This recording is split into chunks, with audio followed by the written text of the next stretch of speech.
హల్లెలూయా. హల్లెలూయా. Happy Christmas. Merry Christmas.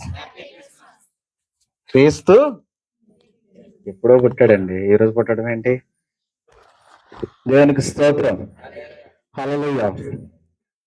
ప్రియబిడ్డ చిన్నవాడు చదివినటువంటి ఒక కీర్తన భాగం లూకా సువార్త 2:11.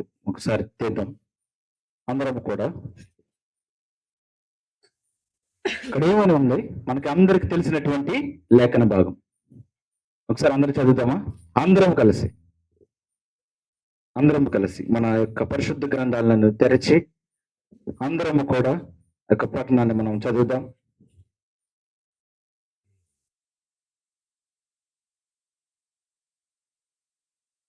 దొరికిందా? చదవండి. దావీదు పట్టణమందు నేడు రక్షకుడు మీ కొరకు పుట్టి ఉన్నాడు, ఈయనే ప్రభు అయిన క్రీస్తు. చిన్న ప్రార్థన. పరిశుద్ధుడా నీకు స్తోత్రాలు తండ్రి. ప్రభువా, నీ యొక్క జన్మదినమును మేము ఈ యొక్క కూడిక ద్వారా జరుపుకుంటున్నాం. ప్రభువా, ఈ యొక్క గ్రీటింగ్స్ ఇచ్చినటువంటి నా యొక్క సహదాసులు పెద్దవారైనటువంటి రాంబాబయ్య గారు నాకు ఇచ్చినటువంటి సమయంలో ప్రభా కొన్ని మాటలు తెలియచేయాలని ఆశించారు. ప్రభా, ఇదిగో తండ్రి, నాలో ఏమి లేదు, నీవే మాట్లాడమని నీ సహాయం అడుగుచు ప్రార్థిస్తున్నాను తండ్రి. ఆమేన్. దేవునికి స్తోత్రం. హల్లెలూయా. సమయం ఇచ్చినటువంటి అయ్యగారు రాంబాబు గారికి, కూడా వచ్చినటువంటి జాన్ బాబు గారికి, కూడా వచ్చిన మీ అందరికీ కూడా వందనాలమ్మా. అందరికీ హ్యాపీ క్రిస్మస్. దేవునికి స్తోత్రం. అయితే ఈరోజు మనం ఒక చిన్న విషయం, నేను 2 విషయాలు చెప్పి ముగిస్తాను. ఏంటంటే, దావీదు పట్టణమందు నేడు రక్షకుడు మీ కొరకు పుట్టి ఉన్నాడు అని అంటున్నాడు. అయితే తన పుట్టుక ద్వారా మనకి ఏం చెప్తున్నాడు దేవుడు? పుట్టుక ద్వారా 2 విషయాలను చెప్పాడు. ఎవరికంటే, జ్ఞానులకు, తర్వాత యోసేపుకు. చదువుదాం ఆ మాట. మత్తయి రాసిన సువార్త 2:12. మత్తయి 2:12. తరువాత స్వప్నమందు దేవుని చేత బోధింపబడిన వారై వారు మరి యొక్క మార్గమున తమ దేశంలో తిరిగి వెళ్ళి ఎవరు వెళ్ళిపోయారు? తిరిగి వెళ్ళిరు అంటున్నారు కదా. వెళ్ళిపోయింది ఎవరు? జ్ఞానులు. ఎవరు చెప్పారు వెళ్ళిపోమని? చదవండమ్మా, మళ్ళీ ఒకసారి చదవండి. దేవుని చేత. ఎవరి చేత? దేవుని చేత, మనుషుల చేత కాదు. దేవుని చేత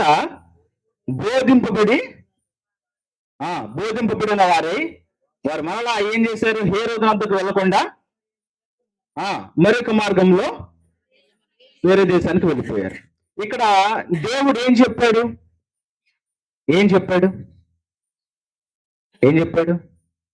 వెళ్ళొద్దని చెప్పాడు. ఎక్కడికి? హేరోదు వద్దకి. వెళ్తే ఏం చేస్తాడు హేరోదు?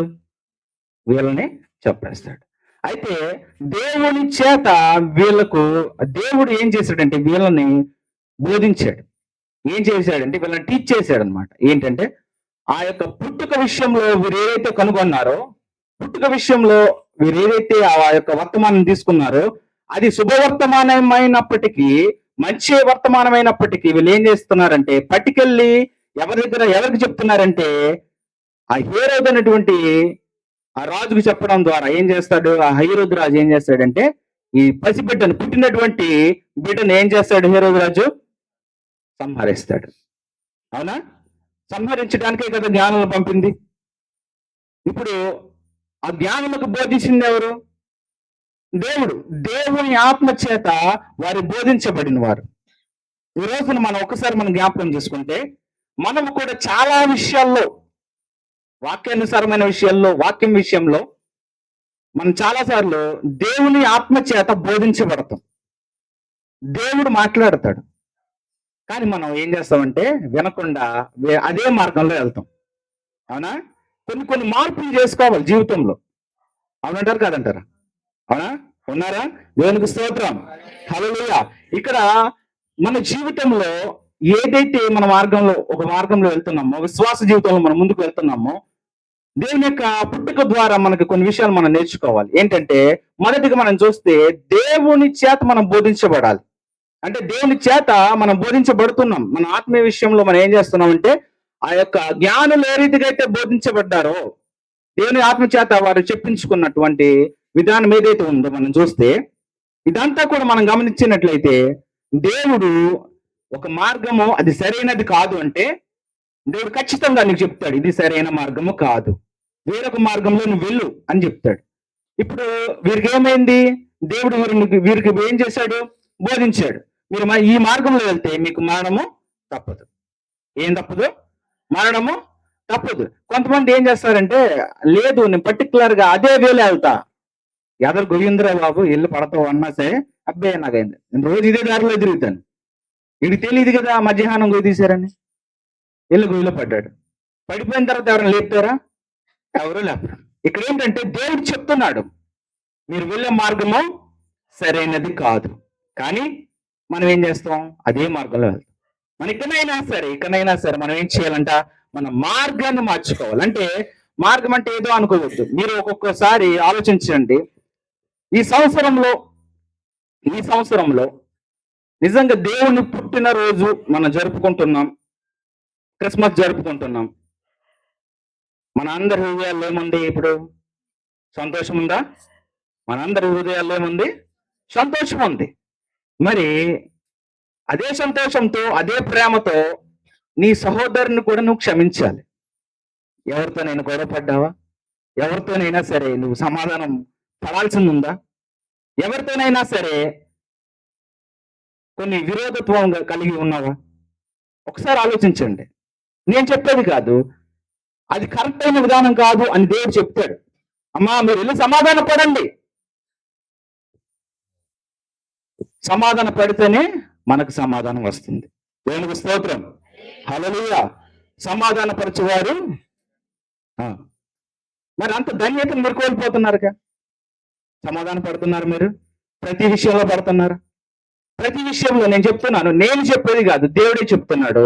మీరు ప్రతి విషయంలో, మీరు వెళ్ళే ప్రతి మార్గంలో దేవుడు కొంత హితబోధ మీకు చేస్తున్నాడు. అది సరైనదా కాదా, అది కరెక్ట్ గా ఉందా లేదా అని చెప్తున్నాడు. ఇప్పుడు కూడా మనము దేవుని వాక్యం వింటున్నామే, కానీ మన మనస్సులు ఎక్కడున్నాయి? ఎక్కడో ఉన్నాయి. అవునా? అయ్యో నేను ఎక్కడెక్కడో నా పనులు వదిలేసుకొచ్చానే, నాకు అవి ఉన్నాయి, రేపు వేరే చోట ఉన్నాయి, నాకు వేరే చోట ఉంది, రేపు పొద్దున్నే నేను మళ్ళీ రాజమండ్రి అవతలకు వెళ్ళిపోవాలి. ఇక్కడ ఏం చేస్తున్నామంటే, మన దేవుడు చెప్పేటువంటి మాట వింటాం, కానీ దాన్ని పాటించం. దేవుడు నువ్వు చెయ్యొద్దు అన్న పనిని మనం ఏం చేస్తున్నాం? ఇక్కడ జ్ఞానులు అలా చేయాల. ఏం చేశారు? దేవుని ఆత్మచేత వారు బోధించబడి ఏం చేశారంట? వేరొక మార్గంలో, చదవన్నమాట, వేరొక మార్గంలో తమ దేశమునకు తిరిగి వెళ్ళారు. అంటే వచ్చారు, వచ్చిన దారిలోనే వెళ్ళొచ్చు కదా. అంటే వచ్చిన దారిలో ఏదో ప్రమాదం ఉంది. అర్థమవుతుందా మీకు? మీరు మీ విశ్వాస జీవితం చూసుకుంటే, మీరు ఎక్కడి నుంచి వచ్చారో మనం అక్కడికి వెళ్ళడానికి వీల్లేదు. ఆ దారిలో ఏముందో తెలుసా? ప్రమాదం ఉంది. కాబట్టి దేవుడు ఏం చెప్తున్నాడంటే, మీకు బోధిస్తున్నాడు, మీకు చెప్తున్నాడు, తన ఆత్మ ద్వారా మిమ్మల్ని గద్దిస్తున్నాడు. గద్దించినప్పుడు మీరు ఏం చేయాలంటే లోబడాలి. ఆ గద్దింపునప్పుడు లోబడితేనే మనం ఏం చేస్తాం? మన జీవితాల్లో మనం దేవుని కార్యాలు చూస్తాం. హల్లెలూయా, హల్లెలూయా. ఎందుకంటే మనం దేవుని యొక్క మార్గాన్ని విడిచి, ఆయన చెప్పినట్టు మార్గాన్ని విడిచి వెళ్తే ఖచ్చితంగా నీ నాశనం నువ్వే తెచ్చుకుంటావు. నేను తెచ్చుకుంటానండి, నా నాశనం నేనే తెచ్చుకుంటా. ఎందుకంటే దేవుని మాట వినకపోతే. అవునా? ఇప్పుడు మీ పిల్లలు చెప్పిన మాట వినకపోతేనే మీరేమంటారు? రే చెప్పిన మాట వినకపోతే జీవితం అంతా కూడా రకరకాలుగా ఉంటది, నాశనకరమైనటువంటి యొక్క ఏంటంటే సమస్యలు వస్తూ ఉంటాయి అని చెప్తూ ఉంటారు. కానీ మన దగ్గరకు వచ్చేసరికి ఏమవుతుందంటే, విశ్వాస విషయంలో వచ్చేసరికి ఏమవుతుందంటే, మనం దేవునిని నమ్ముకున్నాం, ఏదో వస్తున్నాం వెళ్తున్నాం అంతే. కానీ దేవుడు మాట్లాడితే మాత్రం పట్టించుకో. ఇక్కడ మనం తప్పు చేస్తాం అనుకోండి, వెంటనే ఏం చేస్తాడంటే, పరిశుద్ధాత్మ మనలో ఉంటే మనలో ఉన్నాడు, ఉన్నాడు, ఉంటే కాదు ఉన్నాడు. అయితే గద్దిస్తాడు, నువ్వు చేసేది తప్పు. ఏంటది? నువ్వు చేసేది తప్పు, నువ్వు చేసేది తప్పు కదా, నువ్వెందుకు చేస్తున్నావు అని గద్దిస్తాడు. అదే దేవుని ఆత్మ అన్నమాట. పరిశుద్ధాత్మ దేవునిది కాదా? కాదా? చెప్పండి అమ్మా, మాట్లాడట్లేదు ఎవరు? దేవుందేనా? అయితే ఇక్కడ నేను ఏమంటున్నానంటే, మనము దేవుని యొక్క గద్దింపునకు లోబడి మనము మన యొక్క ఆలోచన విధానాన్ని, ఎవరితో నేను సమాధానం లేకపోతే సమాధాన పరండి. నూతన సంవత్సరాలకి ఇంకెన్ని రోజులండి? మహా అయితే ఇంక 10 రోజులు, 15 రోజులు, 13 రోజులు వెళ్ళిపోతాం. ఈ సంవత్సరం అంతటిలో నువ్వు ఎవరితోనైనా సరే గొడవ పట్టావు, ఈ సంవత్సరం అంతటిలో క్రిస్మస్ క్రిస్మస్ హ్యాపీ క్రిస్మస్ అంటున్నావు కానీ హ్యాపీ లేదు నీలో. నీ ఎదుటి వానికి నువ్వు సంతోషము పంచినప్పుడే, ఎదుటి వానితో నువ్వు సమాధానం పడినప్పుడే నిజమైన క్రిస్మస్. హల్లెలూయా. నీ యొక్క పొరుగు వాని ఎడల నువ్వు ప్రేమ చూపించకుండా ఇక్కడికి వచ్చి హ్యాపీ క్రిస్మస్ అని సరిపోద్దా? సరిపోద్దా? గట్టిగా చెప్పాలి. సరిపోదు. మనం ఏం చేయాలి? దేవుని యొక్క ఆత్మ ద్వారా మనం గద్దించబడిన వారం అయితే ఖచ్చితంగా మనం ఏం చేస్తాం? సమాధాన పడతాం. నీ తప్పు లేకపోవచ్చు, నీ యొక్క నిర్ణయము కరెక్ట్ గా ఉండొచ్చు, కానీ నీ ఎవరి తప్పైనా సరే దేవుని బిడ్డగా నీవు ఉన్నావు. దేవుని బిడ్డలమే కదా మనం అందరం, అవునా? ఆయన రక్తం చేత మనం కడగబడిన వారము, వెలపెట్టి కొన్నాడు మనల్ని, అవునా? మరి అటువంటి దేవుడు నిన్ను నన్ను కూడా ఏం చేస్తున్నాడంటే గద్దిస్తున్నాడు. బిడ్డా, నువ్వు ఆ దారి వెళ్ళకు. ఆ దారిలో వెళ్తే ఏమవుద్దో తెలుసా?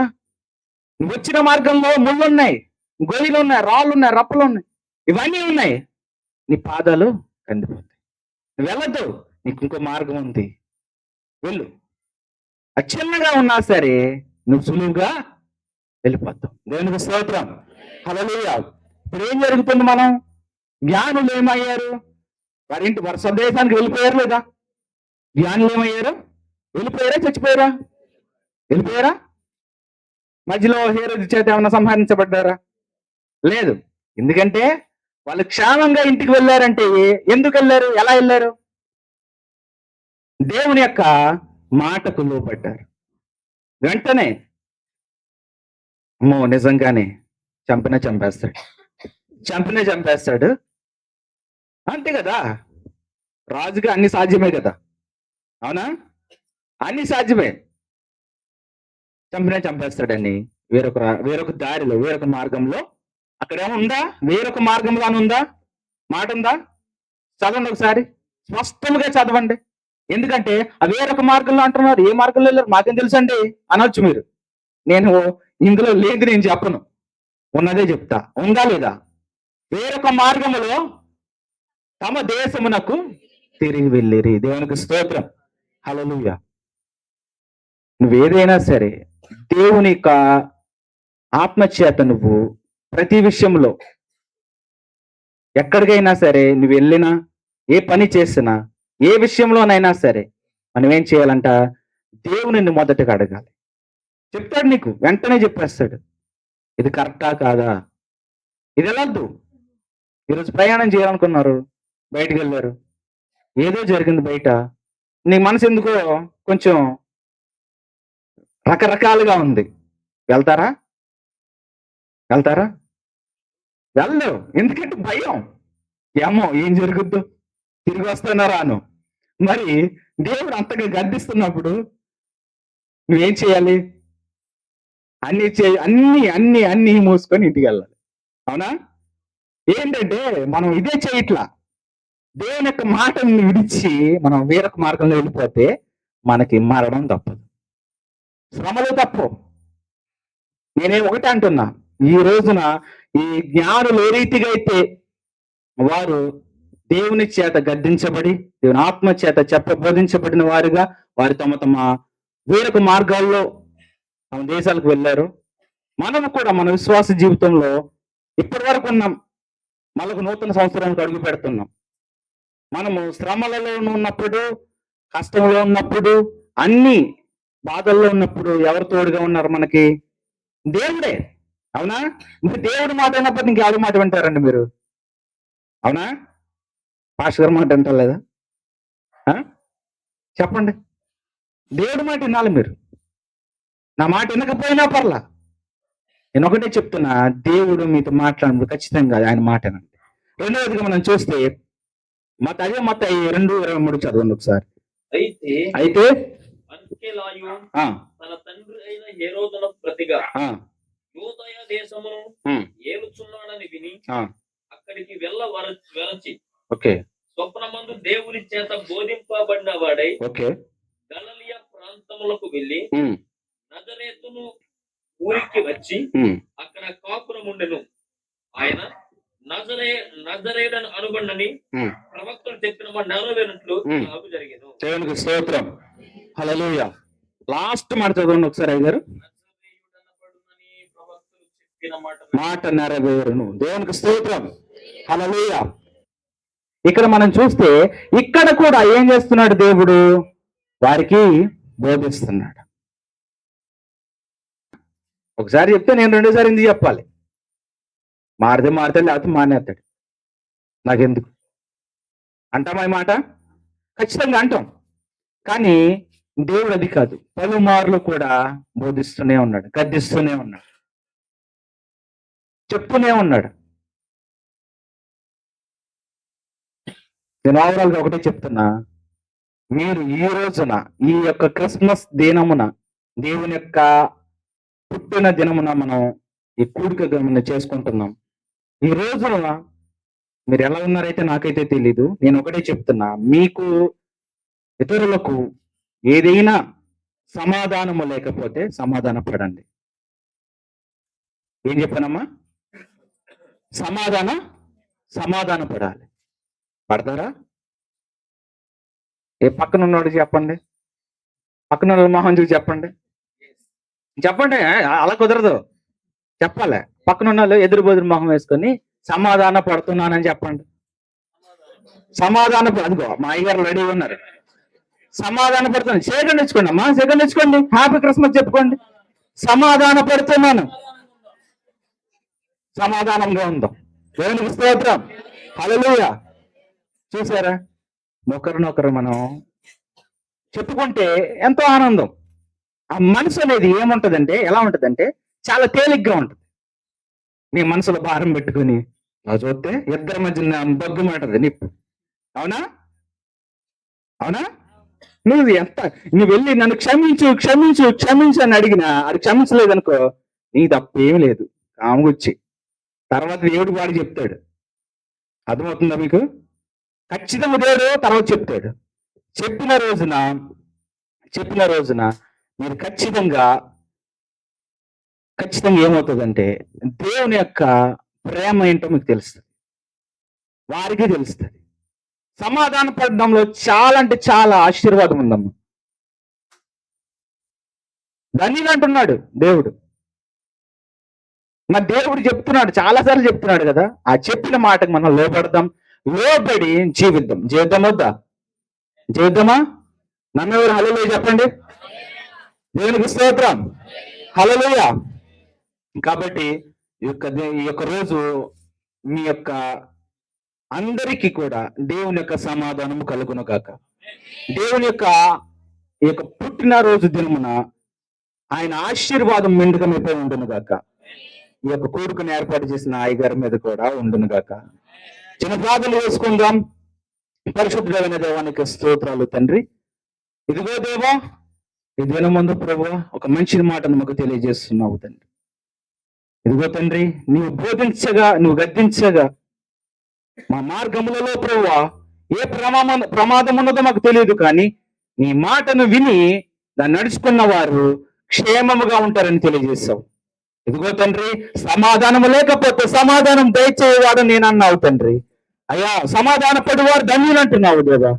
అయ్యా, నేను ఈ రోజున ఎవరితోనైనా విరోధులుగా ఉంటే, ఎవరితోనైనా సమాధానం లేకపోతే, ఎవరితోనైనా వ్యతిరేకంగా వేరే విధముగా శత్రుత్వంగా మేము ఉంటే గనక వెంటనే ప్రభా మాకు సమాధానం దయచేసి నీవే ప్రభా నీ యొక్క బిడ్డలపై నీ కృపా కాపుదల మెండుగా తెచ్చేయమని యేసు నామములో ప్రార్థిస్తున్నాను తండ్రి. ఆమేన్.